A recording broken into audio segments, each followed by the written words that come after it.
Setelah prosesi panjang, Ratu Elizabeth akan dimakamkan pada Senin 19 September 2022. Ia akan dimakamkan di samping sang suami Pangeran Philip. Setelah menjalani rangkaian tradisi dan acara sesuai dengan keinginan Ratu Elizabeth II, peti mati sang ratu nantinya akan berlabuh untuk terakhir kali di kapel Raja George VI di Castle Windsor. Dilansir dari Metro UK, pemakaman Ratu Elizabeth II akan dilangsungkan secara tertutup pada Senin 19 September 2022. Pemakaman ini akan dimulai dengan kebaktian keluarga pada pukul 7.30 malam waktu setempat.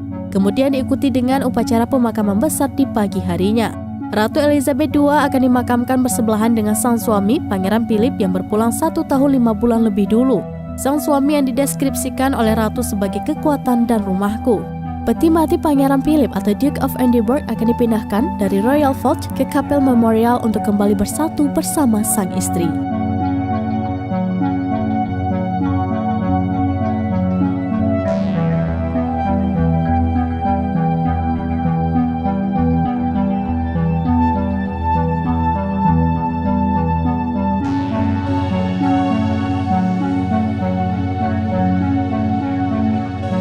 Terima kasih sudah nonton.